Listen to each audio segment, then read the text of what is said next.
오늘 로마서 10장 1절을 중심으로 내 마음에 원하는 바와 구하는 바라고 하는 제목의 말씀 전하겠습니다. 바울은 로마서 9장 마지막 단락에서 의를 따르지 아니한 이방인은 의롭다함을 받고 의의 법을 따라간 유대인들은 율법에 이르지 못했다고 그렇게 결론을 내렸습니다. 왜 이렇게 결론을 내렸습니까? 이것이 무엇을 의미하죠? 우리의 구원이라고 하는 것은 우리의 행위의 의롭다함에 근거하지 아니하고 오직 믿음으로만 우리가 구원을 얻는다는 사실을 바울이 지금 말씀하고 있는 것입니다. 우리가 우리의 구원을 얻는 데 있어서 어떤 행위도, 어떤 선행도, 어떤 공로도 하나님 앞에서 우리의 구원의 근거가 될 수 없다는 것을 분명하게 말하는 것입니다.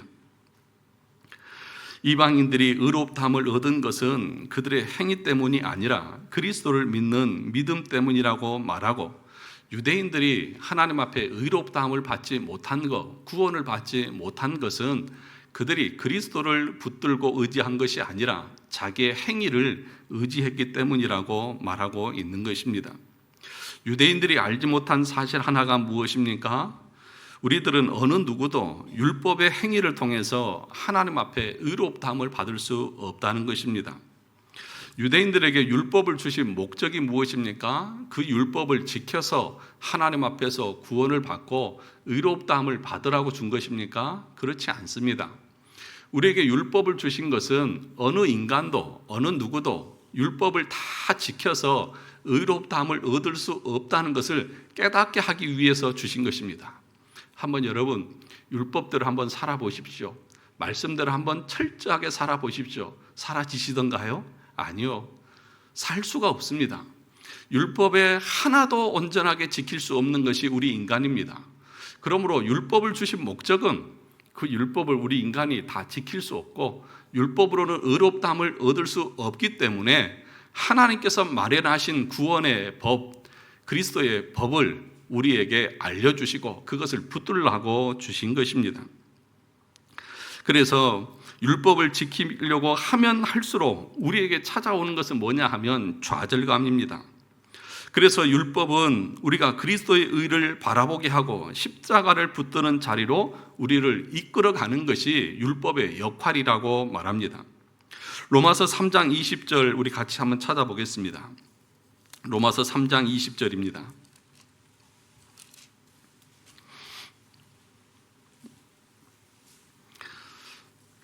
같이 읽어보겠습니다. 시작. 그러므로 율법의 행위로 그의 앞에 의롭다 하심을 얻을 육체가 없나니 율법으로는 죄를 깨달음이니라. 율법의 행위로 의롭다함을 받을 육체가 있어요, 없어요? 없어요. 그러면 율법의 목적이 뭐라고요? 죄를 깨닫게 하는 것이다. 내가 하나님의 의에 도달할 수 없는 죄인이구나. 내가 이 땅에서 행위를 통해서 선행을 통해서 공로를 통해서는 절대로 하나님 앞에 의롭다함을 받을 수 없구나. 그것을 깨달으라고 율법을 준 것이지 그 율법을 다 지켜서 하나님 앞에 구원을 얻을 수 있다고 조건으로 주신 것이 아니라는 거죠. 그런데 로마서 9장에서 유대인들은 어떻게 했다고요? 율법의 행위를 통하여서 의롭다함을 얻을 수 있다고 착각하면서 살았다는 것입니다. 로마서 7장 7절을 가서 보겠습니다. 로마서 7장 7절입니다.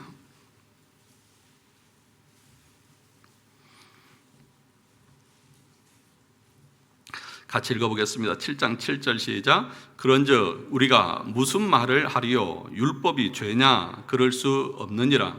율법으로 말미암지 않고는 내가 죄를 알지 못하였으니 곧 율법이 탐내지 말라 하지 아니하였더라면 내가 탐심을 알지 못하였으리라.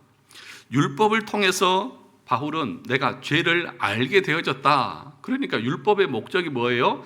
내가 죄인이라고 하는 것, 내가 행위를 통해서 하나님 앞에 의롭다함을 받을 수 없다는 것을 철저하게 깨달으라고. 그러면 그 율법의 행위를 어기면 우리에게 찾아오는 것은 무엇입니까? 하나님의 진노요, 하나님의 심판인 것입니다. 그래서 우리가 우리 마음 가운데에 그리스도를 바라볼 수밖에 없고 십자가의 은혜를 구할 수밖에 없는 것입니다.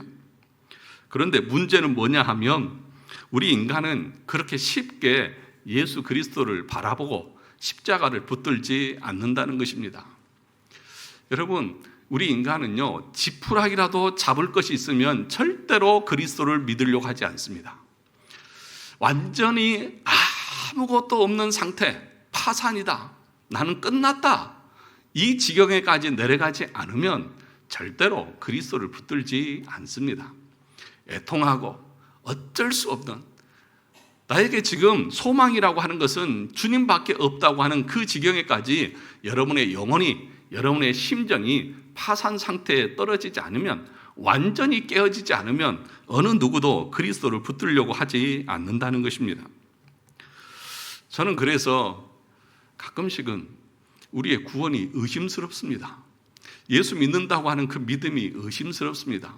왜냐하면 여러분들 안에 여러분들이 붙들 수 있는 그 지푸라기들이 너무 많거든요. 예수가 아니어도, 십자가가 아니어도 여러분들이 이 땅에서 살아가는데 아무 걱정, 근심이 없거든요. 그래서 바울은 기독교 강요 1권 2장 1항에서 이렇게 말했습니다. 사람들은 자기들의 모든 것이 하나님의 덕분이요, 자기들이 하나님 아버지의 보살피심으로 양육을 받으며 자기들의 모든 선의 주인이 바로 하나님이시요, 따라서 하나님 외에는 다른 것을 구하지 말아야 한다는 것을 깨닫기 전에는, 그러니까 내 인생의 모든 것의 주인이 하나님이시다. 내 어떤 노력이나 선행에 어떤 것도 근거하지 않고 내가 지금 누리고 있고 생명을 호흡하고 있고 내가 앞으로 살아갈 모든 것도 하나님의 선하심에 달려있는 것이지 나에게 있는 것이 아니라고 하는 것을 철저하게 알기 전까지는, 그 다음에 이렇게 말합니다. 깨닫기 전에는 절대로 하나님께 기꺼이 복종하려 하지 않는 법이다. 기꺼이, 절대로 하나님의 말씀 앞에 복종하려고 하지 않습니다. 그것이 우리 인간의 상태입니다. 그래서 여러분의 마음이 너무 부자예요. 심령이 가난해져야 되는데 전부 다 넉넉합니다. 제 배가 나온 것처럼 다들 잘 드셔가지고 배가 이렇게 나와 있어요. 제가 늘 집에서 혼나는 것이 그거거든요. 당신은 다 좋은데 배가 그렇게 나왔냐? 그러면서 조금만 먹어라 막 그러는데 여러분, 우리 모두가 다 그래요. 네, 정말 여러분, 내 집이 가난해서 쌀독에 싹이 다 떨어지고 먹을 것이 하나도 없다고 하면 여러분 어떻게 하시겠습니까? 누구라도 붙잡을 거 아닙니까? 누구에게로 찾아가서 애원할 것 아닙니까?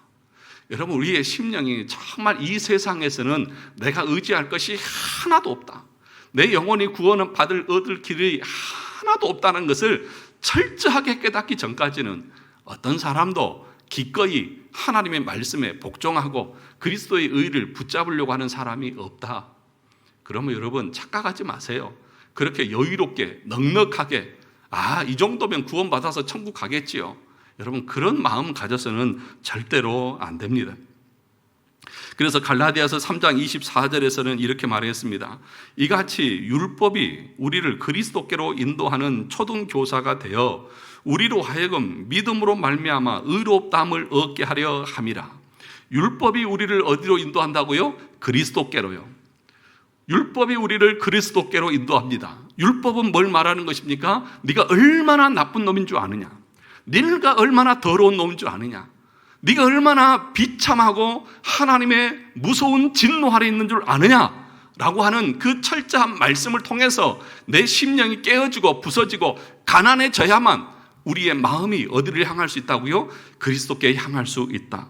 그래서 그분을 믿음으로 그때서야 우리가 의롭다함을 얻게 되어진다. 여러분들이 예배를 통해서, 말씀을 통해서 여러분의 심령이 얼마나 부패하고 썩어 있는지를 여러분은 성령께서 깨닫게 해 주셔야 합니다.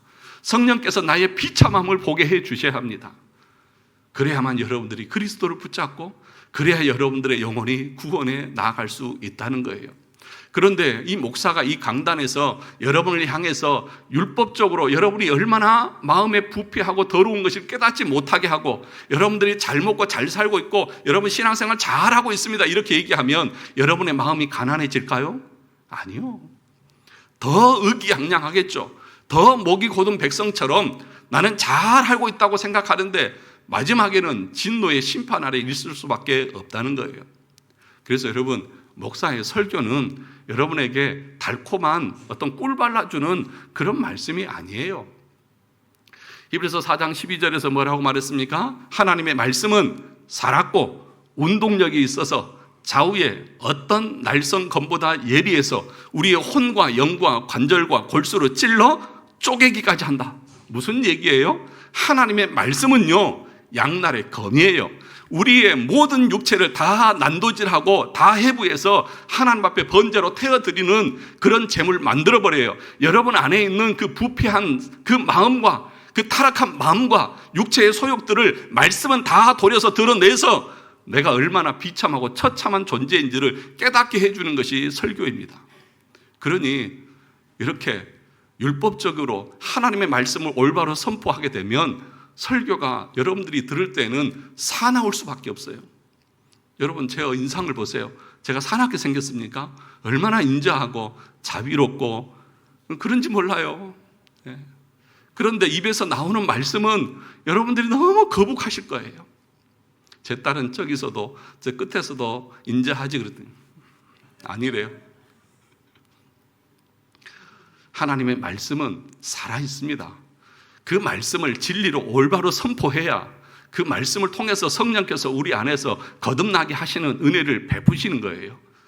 그것을 여러분들이 모르고 그냥 여러분 귀에 듣기 좋은 달콤한 소리를 쫓아가면 여러분은 그 넓은 길을 걸어가다가 편안한 길을 가다가 우리의 영혼이 마지막에는 하나님의 진노의 심판 아래에 있을 것이라는 사실입니다. 그래서 믿음의 선진들은 히브리서 12장 2절에서 우리에게 이렇게 말했습니다. 믿음의 주요 또 온전하게 하시는 이인 누구를 바라보라? 예수를 바라보라.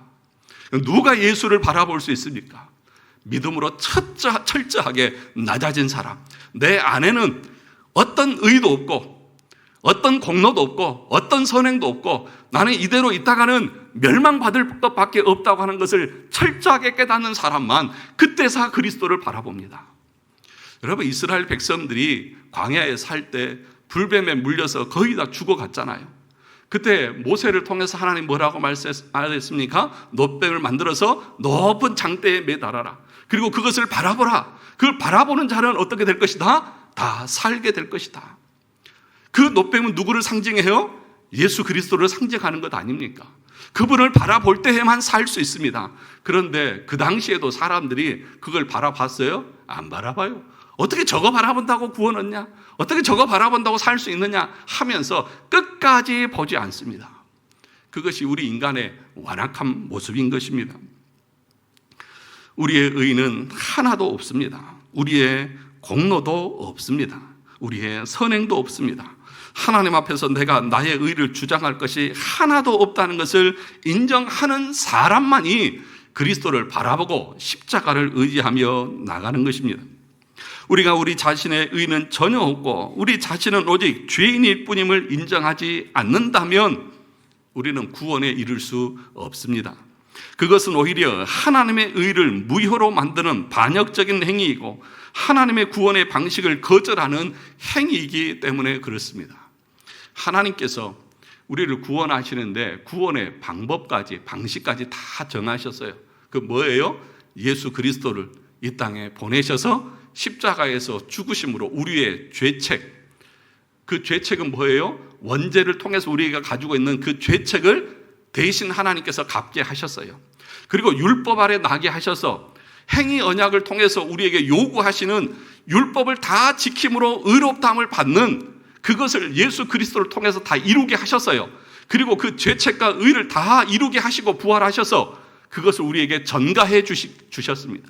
그걸 우리가 믿음의 눈으로 바라보고 믿을 때에 우리는 구원에 이를 수 있는 것이지 내 의나 내 행위나 내 공로를 의지해서 하나님 앞에 서려고 하는 사람들은 하나님의 진노 아래에 있을 것입니다. 그런데 이 이스라엘 백성들, 유대인들은 어떻게 생각한 거예요? 그리스도를 바라보지 않고 예수를 믿지 않고 자기 의를 통해서 구원을 얻으려고 한 거예요.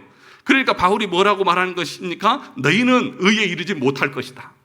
그 그리스도의 법이 너희에게는 걸리는 돌이 되고 걸리는 바위가 되어져서 걸려 넘어져고 실족하게 되게 될 것이다 라고 하는 것을 로마서 9장 이 30절에서부터 우리가 말씀을 드렸지 않은 것입니까? 그런데 이것에서 가장 중요한 것이 무엇이냐 하면 우리의 구원에 있어서 절대로 우리의 행위를 의지해서는 안 된다는 것. 이 한 가지를 지금 분명하게 바울은 말하고 있는 것입니다. 그래서 에베소서 1장 4절과 5절 참 중요한 말씀인데 우리가 다 아는 말씀이기도 하죠. 그 창세전에 그리스도 안에서 우리를 택하사 우리로 사랑 안에서 그 앞에 거룩하고 흠이 없게 하시려고 그 기쁘신 뜻대로 우리를 예정하사 예수 그리스도로 말미암아 자기의 아들들이 되게 하셨으니 우리를 예정하시고 우리를 선택하셨는데 그 시기가 언제라고요? 창세전에. 그러니까 이 창세전이라고 하는 것은 영원에서 우리를 선택했다고 하는 그런 말입니다. 시간이 존재하기 전에 그 영원에서 우리를 선택하셨습니다. 그 말은 우리의 구원에 있어서 행위를 배제하라는 것입니다. 내가 구원받는 데 있어서 행위는 1.1획도 들어가지 않았다고 하는 것을 전제하는 거예요. 여러분, 내가 태어나지도 전에 나의 구원을 하나님이 결정하셨다고 하면 그 구원에 내 행위가 들어갈 수 있어요? 없어요? 없잖아요.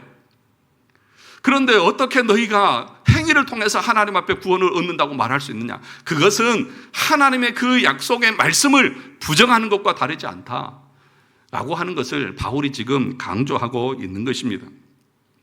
그러면 왜 그러면 나를 선택하셨느냐? 내가 행한 것이 아무것도 없고 선한 것도 없고 내가 공로도 없는데 그러면 내가 어디가 이뻐서 하나님이 나를 선택하셨을까요? 키가 저처럼 이랬으면 좋겠어요. 180 이상 되는 사람만 구원. 이랬으면 여기에서 구원 못 받을 사람 수두룩 하겠네요. 저는 182거든요. 겨우 넘기니까 제 아래로는 구원받을 사람이 없지요. 하나님이 그런 기준을 가지고 우리를 선택하셨을까요? 아니면 최소한 저 정도는 생겨야 외모가 그렇다고 하면 여기 중에서 수두룩 저보다 못생긴 분들이 많기 때문에 다 탈락할 거예요. 그런데 하나님은 그런 거 가지고 우리의 구원을 선택하지 않으시고 뭐라고 말하냐면 에베소서에 보니까 그의 기쁘신 뜻대로, 다른 말로 하면 자기 마음대로, 자기의 주권대로, 자기 뜻대로, 다시 말하면 우리의 외적인 것은 전혀 보지 않았다는 거예요. 그 말이에요. 그 기쁘신 뜻대로라고 하는 것은 우리의 외적인 것은 전혀 고려하지 않았다. 그래서 도르트 신경에서는 뭐라고 말했냐 하면 무조건적 선택. 무조건 선택했다 이 얘기 아니라 조건을 보지 않고 우리를 선택하셨다. 이게 우리의 구원론이에요. 그러니까 여러분들이 하나님 앞에 구원받은 그 사실에 대해서는 내 어떤 선행이나 공로나 어떤 이쁜 것이 아무것도 없이 하나님께서 여러분의 행위를 다 배제하고 영원전에 결정하셨어요. 하나님이 주권적으로. 그러니 그 은혜가 얼마나 감사합니까? 그래서 에베소서 2장에서 뭐라고 말했습니까? 믿음은 하나님께서 우리에게 주신 뭐라고요? 선물이다. 행위를 의지하지 말라. 누구도 그 행위를 통해서 구원을 얻었다고 자랑하지 못하게 하게 하셔서 하나님께서 은혜로 우리를 구원하셨다고 말씀했다는 것입니다. 그래서 여러분, 이 이중 예정, 선택과 유기 교리는 우리에게 무한한 위로와 평안을 주는 것입니다. 왜냐하면 하나님께서 나를 선택하셨을 때에 어떤 선행이나 행위를 보고 선택하셨다고 하면 내가 조금 죄를 짓고 잘못하면 어떻게 할까요? 탈락. 그래버리면 얼마나 우리가 불안합니까? 그런데 내 행위를 보지 않고 나를 선택하셨기에 그 구원의 선택은 내 행위에 따라서 취소되지도 않습니다. 그러면 여기서 또 이제 이런 문제가 나오거든요. 사람들은 목사님 그렇게 얘기하면 사람들이 방종해집니다. 아, 이제 나 구원 받았으니까 천국 티켓 받았으니까 나는 어떻게 살아도 괜찮다 하면서 무작정 죄 짓고 방종하는 삶을 살 것 아닙니까? 이렇게 반문을 하는 거예요. 그런데 칼빈은 뭐라고 말하냐? 이신칭이 믿음으로 의롭게 된 그 칭의 속에는, 의의 정가 속에는 순종의 정가도 포함되어 있다. 그리스도의 순종을 통해서 이루셨던 것처럼 우리에게도 그 순종의 정가가 포함되어 있다. 그러므로 믿음으로 의롭게 된 사람들은 절대로 과거의 죄를 반복하면서 방종하는 삶을 살지 않는다. 참된 회심을 한 사람들은 절대로 이제 구원받았으니까 이제 내 마음대로 살아도 되겠네? 그런 생각을 하지 않는다는 것입니다. 혹시라도 여러분 가운데 예수 믿으면 구원받았으니까 이제 나 교회도 다니고 내가 봉사도 하고 11조도 하고 다 하니까 이제 나는 구원받은 건 맞지? 이제 나는 마음대로 살 거야. 그런 생각 가지고 계신 분 계시나요? 천벌을 받을 생각입니다. 천벌을 받을 생각인 거예요. 왠지 아십니까? 여러분, 여러분들만 주일날 교회 나오시나요? 신천지를 다니는 사람도 주일날 교회 가요. 여러분들만 11조로 드리시나요? 신천지 사람들은 더 많이 드리는 사람도 있어요. 여러분들만 봉사하나요? 아니요, 그 사람들 다 봉사해요. 그러면 우리가 참된 믿음인지 아닌지를 무엇로 우리는 증거를 삼을 것입니까? 내 열심이요? 아니요. 내가 지금 믿고 있고 알고 있는 것이 무엇이냐라고 하는 그 지식에 근거하는 거예요. 어떤 지식을 가지고 내가 믿음 생활하느냐가 여러분의 구원을 결정하는 거예요. 여러분, 우리는 내 행위로 구원 얻을 수 없다고 하는 그 교리적인 가르침이 있습니다. 그런데 천주교나 알미니안 주의자들은 하나님의 은혜도 있어야 되지만 우리의 행위, 우리의 공로가 더해져야만 우리가 참으로 구원을 얻을 수 있다. 그렇게 생각하고 믿잖아요. 그게 바로 천벌을 받을, 저주받을 생각인 거예요. 그러니까 올바른 교리적인 가르침, 설교가 얼마나 중요한지를 아셔야 돼요. 열심이 아니라, 열심히 하지 말라는 얘기가 아니라 그것에 근거하지 않아요. 우리의 신앙은. 그래서 여러분, 참으로 회심한 사람들은 자신 안에 죄악의 부패가 있는 것을 알고 날마다 말씀을 통해서 자신의 육체의 소욕을 죽여가고 하나님을 사랑하고 이웃을 사랑하는 삶을 살기 시작한다고 말합니다. 말씀을 배우기를 즐거워하고 하나님의 뜻에 순종하고자 하는 열망을 가지고 살기 시작한다. 이것이 참된 회심을 경험한 신자의 상태다. 그렇게 가르치고 있습니다. 그러면 여러분들은 그런 상태에 있습니까? 여러분, 그냥 막연하게 내 마음에 이 마인드 컨트롤로 나는 구원 받았을 거야, 나는 천국 갈 거야, 그게 아니라 그 근거가 있어야 될 거잖아요. 천국문 앞에서 저 들여 보내주세요. 그러면 여러분들이 뭘 보내실 거예요? 진리의 말씀, 그 가르침의 말씀을 통해서 우리가 그 앞에 나가야 할 것 아니겠습니까? 그래서 회심을 가리켜서 이렇게 표현합니다. 죄 죽이기와 영 살리기. 회심이 뭐라고요? 죄 죽이기와 영 살리기. 참으로 회심한 사람들은 자신 안에 있는 그 죄를 날마다 말씀으로 죽여가는 삶을 삽니다. 방탕한 삶을 살지 않는다는 거예요. 영 살리기라고 하는 것은 하나님을 위해서, 하나님이 기뻐하시는 삶을 위해서 자신의 삶의 방향을 바꾼 거예요.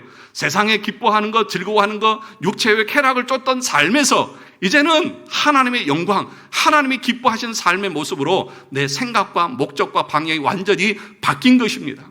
그럼에도 불구하고 넘어져요. 쓰러져요. 때로는 죄도 지어요. 그것 때문에 아파하고 그것 때문에 하나님 앞에서 회개하면서 기도하는 삶을 사는 것입니다.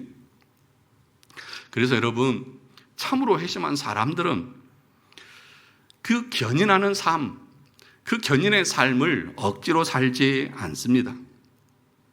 여러분, 그 칭의 다음에 뭐예요? 양자가 있고 그 다음 뭐예요? 성화? 견인 있잖아요. 성화는 상태를 말하는 거, 본질을 말하는 거고요. 견인은 상태를 말하는 거예요. 그러니까 우리가 거룩한 삶을 산다고 하는 그 상태가 견인이에요. 그럼 그 견인은 뭐냐? 끝까지 우리가 믿음으로 고난 가운데서도 인내하고 참아나고 견뎌내는 것이잖아요. 그게 거룩이잖아요. 그래서 여러분, 이 견인은 억지로 감당하는 것이 아닙니다. 참으로 회심한 사람들은 고난 가운데서 이를 악물고 견뎌야지 이렇게 견디는 것이 아니고요. 하나님이 주신 은혜로 기쁨으로 감당해요. 여러분, 예수님께서 십자가에서 죽으실 때에 이렇게 기도하셨습니다. 마태복음 27장 46절에 보면 예수께서 크게 소리질러 이르시되 엘리 엘리 라마 사박다니 하시니 이는 곧 나의 하나님 어찌하여 나를 버리셨나이까. 여러분, 이렇게 십자가에서 죽으시면서 우리 주님이 부르짖으셨잖아요. 이 말씀은 시편의 22편 1절의 말씀을 그대로 인용하신 거예요. 내 하나님이여 내 하나님이여 어찌 나를 버리셨나이까. 어찌 나를 멀리하여 돕지 아니하시오며 내 신음소리를 듣지 아니하시나이까. 이게 시편 22편 1절이에요. 시편 22편으로 가보죠. 시편 22편 1절입니다. 다 같이 찾아보시겠습니다. 성경 가운데 있으니까 시편 22편 1절입니다.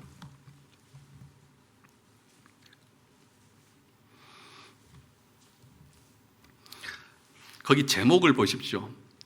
다 제목이 있죠. 뭐라고 되어 있습니까? 다윗의 시 인도자를 따라 아얄렛 샤할에 맞춘 노래. 그러면서 1절이 시작되죠. 그러니까 제목이 중요한데 제목이 뭐라고 말합니까? 다윗의 시 인도자를 따라. 다시 말하면 성가대 지휘자를 따라서 부르는 노래인데, 이 야할렛 샤할, 이 번호 4번인데 밑에 4번에 보면 뭐라고 되어 있습니까? 제 책에는 사슴이란 곡조에 맞춰서, 그러니까 사슴이란 곡조 이렇게 되어 있거든요. 무슨 얘기냐 하면 이 시편 22편을 노래할 때에는 사슴이라는 곡조에 맞춰서 그 분위기에 맞게 부르라는 거예요. 그러니까 시편은 찬양이에요. 그러면 이 사슴이라고 하는 것이 뭘 의미하냐 하면, 여러분, 사슴이 광야에 있을 때에 밤이 오게 되면 그 광야의 들짐승들의 그 울음소리를 들었을 때 캄캄한 밤에 그 눈이 동그란 사슴이 얼마나 무서울까요? 그렇지 않습니까? 밤에 그 눈 크면은 겁도 많다며요. 누가 눈이 크지? 또 눈 큰 사람은 겁도 많다며요. 그런데 그 캄캄한 밤에 바스락 소리만 나도, 여러분도 그러잖아요. 혼자 있으면 바스락 소리만 나도 무섭잖아요. 움찔움찔 하나요. 그러니까 그 캄캄한 밤에 사슴이 그 짐승들의 울음소리를 들을 때의 그 두려움, 그 공포.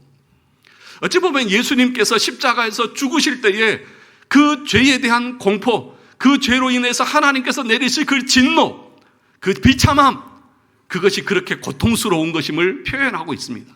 그런데 여기서 또 무슨 얘기를 하고 있냐 하면, 그것만 있는 것이 아니라 만약에 그렇게 두렵고 고통스러운 밤이 지나고 아침 해가 돋았을 때에 그 사슴의 마음이 어떨까요? 얼마나 마음이 안도하고 기뻐하고 뛸 듯이 뛰어나갈 거잖아요. 그러니까 지금 이 말씀은 무슨 얘기냐 하면, 우리 주님께서 십자가에서 죽으실 때 아버지 어찌하여 나를 버리시나이까? 그렇게 그 우리 인류의 죄를 지고 죽어 가셨죠. 그 두려움과 공포 가운데 죽어 가셨죠. 그런데 그 죽음을 맞이할 때에 우리 주님은 억지로 견뎌야지, 이걸 견뎌야 된다, 그런 것이 아니라요, 이것을 통하여서 하나님이 주실 구원의 기쁨과 감격 가운데 이걸 지켰어요. 견인한다고 하는 것은 이런 거예요. 힘들죠? 여러분, 고난 가운데 힘들지 않은 영혼이 어디 있습니까? 그런데 하나님이 주신 그 은혜 때문에 기쁨으로 감당하는 거예요. 그러면서 예수님께서 죽어 가시면서 자신을 십자가에 못 박는 그 유대인들을 향해서 뭐라고 말했습니까? 로마 병사를 향해서 뭐라고 말했어요? 하나님이여, 저 인간들 저주해 주십시오. 나에게 이런 고통 주셨으니까 저 사람들 멸망시켜 주십시오. 그렇게 기도했습니까? 아닙니다. 아버지여, 저들은 자기들이 하는 일을 알지 못합니다. 저들을 용서해 주십시오. 여러분, 스데반이 돌에 맞아 죽어가면서 그가 억울하다고 했습니까? 예수님과 똑같이 했어요. 그러면서 그의 얼굴은 천사의 얼굴과 같았다고 말했습니다. 초대교회 당시의 원형 경기장에서 짐승의 밥이 되어 죽어갔던 그 믿음의 선진들은 찬양하면서 그 죽음을 맞이했습니다. 견인한다고 하는 것은, 고난 가운데서 인내한다고 하는 것은 이런 것을 말하는 것입니다. 다니엘은 7배나 뜨거운 풀물불에 던져 넣겠다고 하는 그 소리에도 넣어라, 던져 넣어라, 나는 절대로 주를 부인할 수 없다 라고 말하지 않았습니까? 교부 폴리갑은 화형을 당하면서도 기꺼이 그 죽음을 맞이했습니다. 이것이 성도의 견인입니다. 이것이 거룩한 삶입니다. 하나님의 말씀 앞에 내 삶을 철저하게 맞춰 나가는 삶. 비록 나에게 손해가 오고 심지어는 내 목숨이 위태로울다 할지라도 그 하나님의 말씀대로 순종하고자 하는 그 마음의 결단, 그것이 성경에서 말하는 믿음으로 의롭게 된 자들이 성화의 삶을 살아가고 견인하는 그 모습이다라고 가르치고 있는 거예요. 우리는 조금만 힘들면 주일도 어기잖아요. 조금만 힘들면 예수 안 믿는다고 그러잖아요. 그러면서도 내가 참된 믿음 가운데 있다고 우리가 말할 수 있습니까? 여러분, 성경을 단순히 그냥 여러분 좋은 대로 해석하시면 안 돼요. 하나님의 말씀이 우리에게 요구하시는 분명한 내용을 알고 그 가르침대로 순종해야 하는 것입니다. 저와 여러분에게 이런 견인의 은혜가 있기를 주님의 이름으로 축원합니다. 코로나를 겪으면서 수많은 사람들이 교회를 떠나갔어요. 참 안타깝죠. 그러나 하나님 입장에서 보면 무엇이 참된 신앙인지 아닌지를 걸러내시는 것 같아요. 오늘 본문의 말씀을 1절을 다시 한번 보겠습니다. 로마서 10장 1절의 말씀. 지금까지는 지난주 설교 복습했고요. 오늘 설교가 이제 시작을 한 겁니다. 다들 당황하시는 눈초리인데 걱정하지 마시기 바랍니다.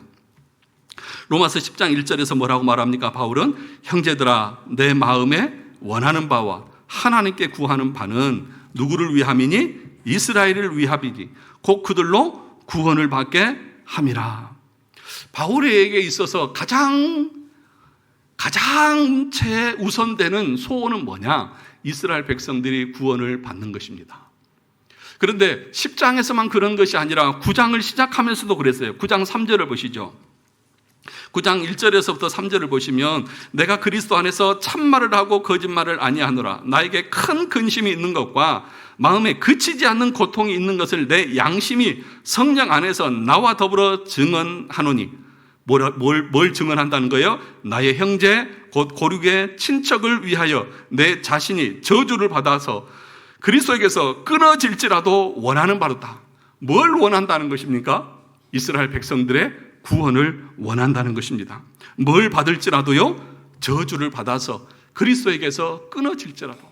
모세가 이스라엘 백성들이 범죄했을 때 하나님 앞에 올라가서 하나님 차라리 내 생명책에서 내 이름을 지워버리시더라도 이스라엘 백성들을 구원해 주십시오 라고 했던 그 간절함, 그 열망, 그걸 가지고 다시 바울이 지금 10장에 와서도 똑같이 지금 반복해서 얘기하고 있습니다.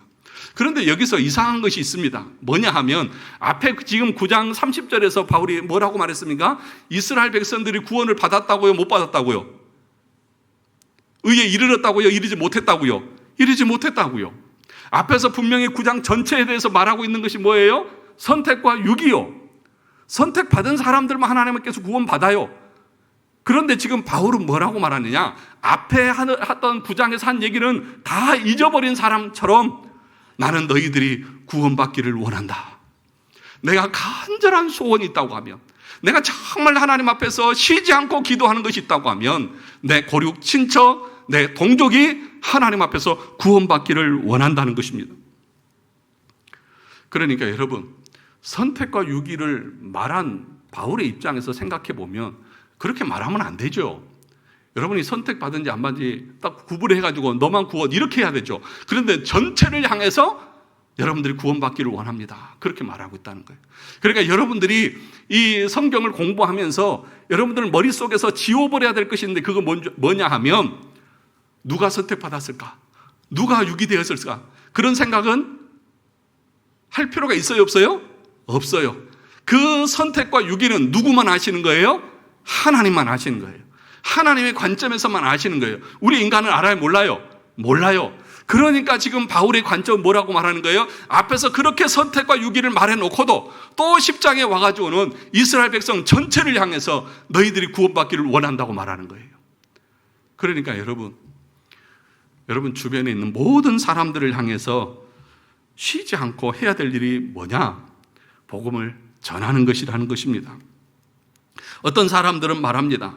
선택과 유기를 말하면 전도하려고 하는 마음들을 사람들이 안 가질 거 아닙니까? 왜냐하면 내가 전도하지 않아도 선택받은 사람들을 어떻게 해요? 하나님께서 어떤 방법을 통해서도 구원하시겠죠.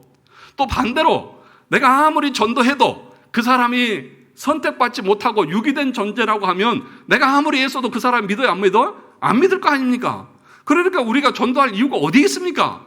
이렇게 반문하는 거예요. 그것에 대해서 바울은 지금 정면으로 반박하고 있는 거예요. 사람들은 그렇게 선택과 유기의 교리에 잘못된 점을 지적을 하거든요. 그런데 바울은 뭐라고 말합니까? 앞에서 그렇게 9장에서 선택과 유기를 말해놓고도 10장에 와가지고는 이스라엘 백성들 모두가 구원받기를 원하는 것이 내 간절한 소망이고 내 기도 제목이다.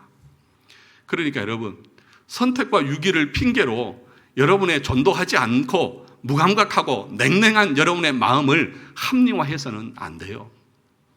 그러니까 어떤 사람들은 그렇게 얘기합니다.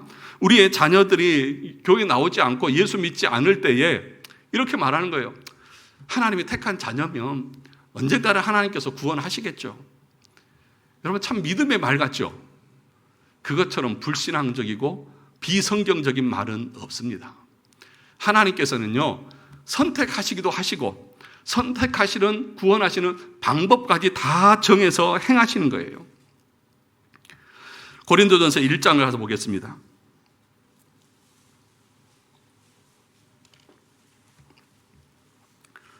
로마서 다음에 고린도전서 1장 21절입니다.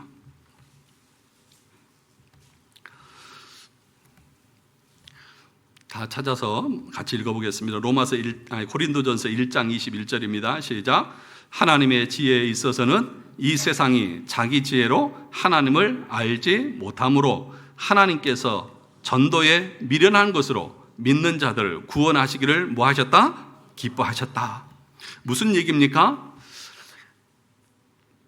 하나님의 지혜에 있어서는, 그러니까 하나님의 지혜는 뭐냐 하면 예수 그리스도를 통해서 우리 인류를 구원하시고자 하는 하나님의 지혜. 그런데 그 지혜는 이 세상이 알아요? 몰라요? 몰라요. 예수님을 통해서 예수 믿어야 구원받는다는 사실을 이 세상 사람들은 몰라요. 그래서 하나님께서 어떻게 하시기를 원하셨다고요? 22절 다시 보면 하나님께서 전도에 미련한 것으로 믿는 자들을 구원하기를 기뻐하셨다. 전도에 미련한 것. 전도에 미련한 것이라고 하는 것은 우리가 전하는 전도를 포함하기도 하지만 더 정확하게는 뭘 통해서 구원하기를 원하신다는 거냐면 목사의 설교를 통해서 구원하기를 원하신다는 거예요. 그러면 목사의 설교를 들으려면 어디로 와야 되죠? 교회로 와야죠. 교회에 와서 목사의 설교를 듣는 것을 통해서 하나님께서는 그 믿음을 믿게 하시고 그래서 구원하기를 원하셨다. 이것이 하나님께서 인류를 구원하시는, 자기가 선택한 백성을 구원하시는 하나님의 방법인 거예요. 그런데 하나님이 이렇게 구원하기를 원하시는데 우리는 뭐라고 말합니까? 교회 안 나와도, 말씀 안 들어도 언젠가는 하나님께서 택한 자녀면 구원하시겠죠. 이것처럼 불신앙적인 말이 어디 있고, 이것처럼 하나님께서 세우신 구원의 방식을 모독하는 것이 어디 있습니까? 그러니까 여러분, 절대로 그런 말은 입 밖에도 꺼내지 마세요.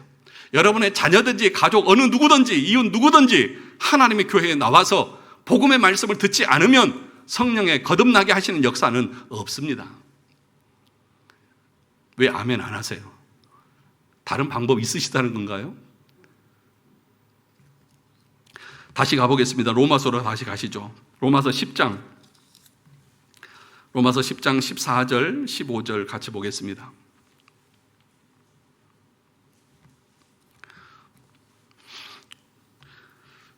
13절부터 볼까요? 로마서 10장입니다. 다 찾으셨죠? 시작. 누구든지 주의 이름을 부르는 자는 구원을 받으리라.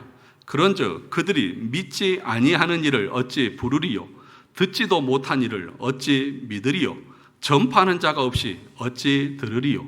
보내심을 받지 아니하였으면 어찌 전파하리요? 기록된 바 아름답도다 좋은 소식을 전하는 자들의 발의함과 같으니라. 17절도 보시죠. 그러므로 믿음은 뭐에서? 들음에서 나며 들음은 그리스도의 말씀으로 말미암느니라. 여러분 보세요. 14절, 15절, 17절 말씀 보세요. 믿지 아니하는 일을 어찌 부르리요? 듣지도 못하는데 어쩜 믿어요? 믿을 수 없으니까 부를 수 없는 거죠. 그러면 전하는 자가 없으면 어째 들을 수 있고, 듣지 못하면 어떻게 믿을 수 있고, 믿지 못하면 어떻게 그리스도를 믿을 수 있겠냐고요. 그러니까 우리가 전도하지 않고 복음을 전하지 않고 교회에 와서 올바른 진리의 말씀을 듣지 않으면 절대로 구원에 이를 수 없는 것입니다. 설교를 통해서만 하나님은 구원하십니다. 그래서 뭐라고 말했습니까? 청교도들은 두 개의 말씀이 있다. 두 가지의 말씀이 있다. 첫째는 기록된 말씀인 성경이 있고 두 번째는 선포된 말씀인 설교가 있다. 그런데 하나님께서는 설교를 통해서 더 많은 영혼들을 구원하신다. 그렇게 정의를 내리고 있지 않습니까? 그래서 제가 늘 강조하잖아요. 이 시간은 여러분의 영혼을 구원하는 하늘에서 내려준 동아줄과 같다. 그러므로 정신을 똑바로 차리고 말씀의 의미를 정확하게 이해하면서 하나님의 말씀을 들어야 하는 것입니다. 그래서 웨스트민스터 신앙 고백서 제14장 구원에 이르는 신앙에 보면 이렇게 말합니다. 선택된 자들의 영혼이 구원에 이르도록 믿는 것을 가능하게 해주는 믿음의 은혜는 그들 마음속에 계시는 그리스도의 영의 역사이며, 무엇의 역사라고요? 그리스도의 영, 성령의 역사이며, 그 다음에 보통 말씀의 사역을 통해서 이루어진다. 뭘 통해서 이루어진다고요? 말씀의 사역을 통해서, 그 말씀을 통해서 성령께서 우리 안에서 일으키시는 것이 구원에 이르는 신앙이다. 그렇게 가르치고 있는 거예요. 신앙 고백서에서, 신앙 고백서가 성경의 표준이고 교훈의 도리를 다 담고 있는 거잖아요. 성경과 같은 내용이잖아요. 그런데 어떻게 설교를 듣지도 않는데, 또 올바른 교리적인 가르침이 선포되지도 않으면 어떻게 우리가 구원을 받고 참된 신앙으로 나아갈 수 있느냐는 것입니다. 여기서 바울의 관심은 단순합니다. 이스라엘 백성들의 구원입니다. 자신의 관심은 세상의 출세도 아니고 부귀영화도 아니고 자신의 동족 이스라엘 백성들이 구원하여서 그리스도를 믿는 것, 그거 외에는 자기의 소망이, 자기의 소원이 없습니다. 저와 여러분들도 그러하십니까? 여러분의 소원은, 여러분의 제일 된 소원은 내 가족이, 내 이웃이 구원에 이르고 천국에 가는 그 자녀로 다시 살아가는 것입니까? 정말 그러하십니까? 여러분, 제가 볼 때는 그렇지 않은 것 같아요. 예수님께서 이 땅에 오신 목적을 성경은 여러 곳에서 이렇게 설명합니다. 마태복음 1장 21절, 아들을 낳으리니 이름을 예수로 하라. 이는 그가 누구를? 자기 백성을 그들의 죄에서 구원할 자이심이라 하니라. 예수님이 오신 목적도 자기 백성, 택한 백성, 창세전에 하나님께서 택한 백성을 구원하기 위해서 오셨어요. 그분의 삶의 목적이 그거예요. 누가복음 19장 10절에서도 인자가 온 것은 잃어버린 자를 찾아 구원하려 합니다. 이것이 예수님께서 오신 목적이에요. 그러면 우리가 예수님을 믿는다고 하면 우리의 목적도 동일한 목적이어야 하지 않습니까? 그래서 주님께서 제자들을 세우시면서 이렇게 했습니다. 마태복음 28장 19절 20절에 그러므로 너희는 가서 모든 민족을 제자로 삼아 아버지와 아들과 성령의 이름으로 세례를 베풀고 내가 너희에게 분부한 모든 것을 가르쳐 지키게 하라. 볼지어다 내가 세상 끝날까지 너희와 항상 함께 있으리라. 땅끝까지 이르러서 복음 전하라. 사도행전 1장 8절에도 오직 성령이 너희에게 임하시면 너희가 권능을 받고 예루살렘과 온 유대와 사마리아 땅끝까지 이르러서 무엇이 되라? 내 증인이 되리라. 바울을 택하신 목적도 사도행전 9장 15절에 보면 주께서 이르시되 가라, 이 사람은 내 이름을 이방인과 임금들과 이스라엘 자손들에게 전하기 위하여 택한 나의 그릇이다. 우리를 택하신 것도 베드로전서 2장 9절에 이렇게 말했습니다. 그러나 너희는 택하신 족속이요 왕같은 제사장들이요 거룩한 나라요 그의 소유가 된 백성이니 이는 너희를 어두운 데서 불러내어 그의 기이한 빛에 들어가게 하시는 이의 아름다운 덕을 선포하게 하려 하심이라. 예수님, 바울, 베드로 또 우리를 선택하신 그 모든 것의 목적은 딱 하나입니다. 뭐예요? 예수 그리스도가 우리의 구원자다라고 하는 사실을 땅끝까지 증거하게 하기 위해서 우리를 부르셨어요.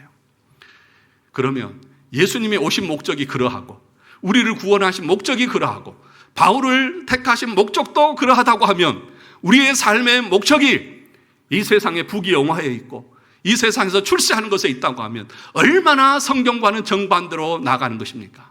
내 삶의 가슴에서 지금 끓고 있는 그것이 예수는 그리스도다. 초대교회 당시의 성도들은 집에 있을 때나 밖에 있을 때나 예수는 그리스도라고 하는 이 말을 입에 달고 살았어요. 만나는 사람마다 어디를 가든지 예수 그리스도가 우리의 구주이십니다 라고 하는 것을 계속해서 선포하며 살았습니다. 그런데 오늘날 우리는 어떠합니까? 복음 전하는 것이 다 식어버렸어요. 냉랭하다 못해 차가워요. 자기가 삶의 목적이 복음 전하는 것이라는 그 사실 자체도 우리는 잃어버렸어요. 그것에 대해서 부담스러워하고 그것에 대해서는 망각한 채 그냥 하루하루를 그렇게 살아갑니다. 요한일서 3장 14절에 보면 이렇게 말합니다. 너희가 아는 바라 그가 우리를 위하여 목숨을 버리셨으니 우리가 이로써 사랑을 알고 우리도 형제를 위하여 목숨을 버리는 것이 마땅하니라. 바울이 이렇게 자기의 동족들을 구원하는 그 열정과 마음을 가질 수 있는 이유가 무엇인 줄 아십니까? 왜냐하면 그리스도의 사랑을 알기 때문이라고 말합니다. 주님께서 우리를 어떻게 사랑했는지 그 사랑이 내 마음에 부음바 되어져서 그것이 흘러 넘쳐서 견딜 수 없어서 그 사랑을 전하기 위해서 그는 쉬지 않고 복음을 전합니다. 그러면 저와 여러분 늘 우리의 입으로 반복해서 말하는 것이 무엇입니까? 하나님이 우리를 사랑하신다. 하나님은 나를 사랑하신다. 하나님이 나를 사랑하셔서 구원하셨다. 그런데 뭐라고 말합니까? 바울은 하나님의 사랑을 입어서 나는 견딜 수 없어서 그 사랑을 전한다고 말합니다.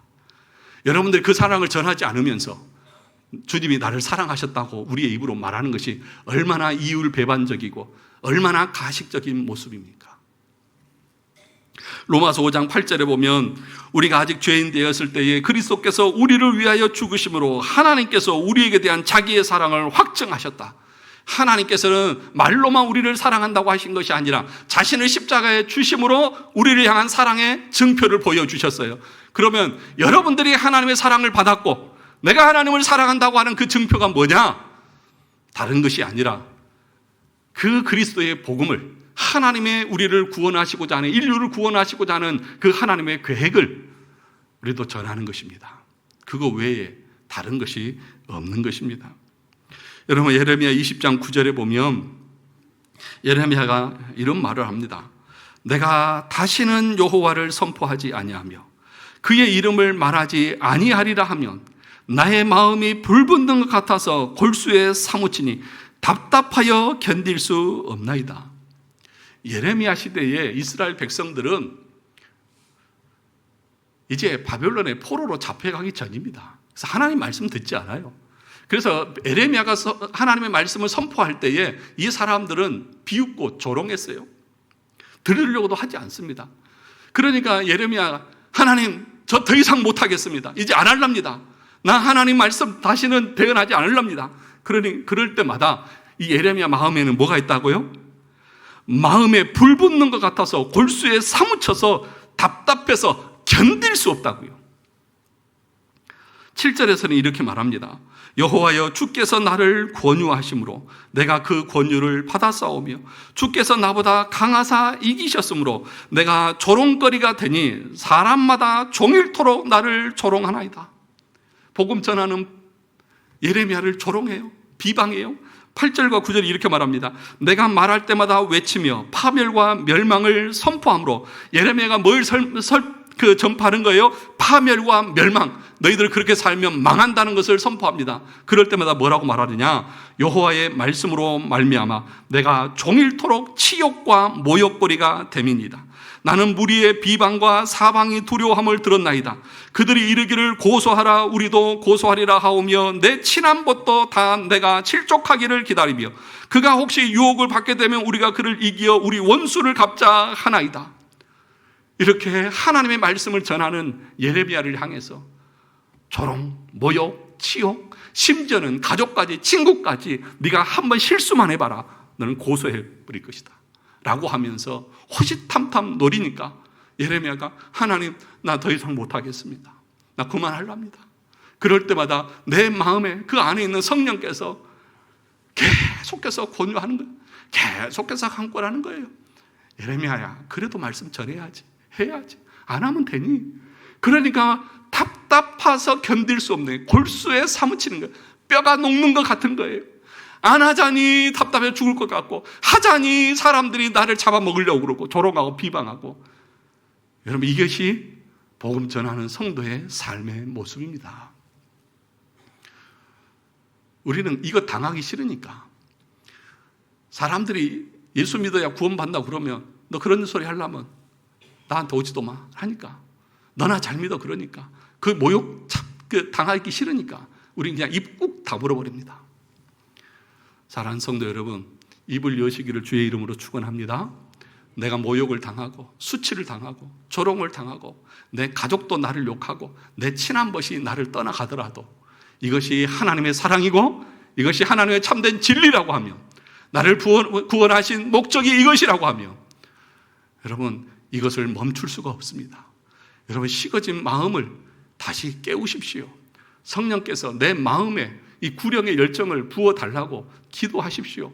하나님, 내 마음이 왜 이렇게 식어버려서 이제는 전도하는 것 자체에 무관심하고 그런 소리를 들을 때마다 회피해버리는 이 완악함이 내 안에 있습니다. 주의 말씀에 순종할 수 있는 은혜를 달라고 기도하시는 우리 모두가 되시기를 주님의 이름으로 축원합니다.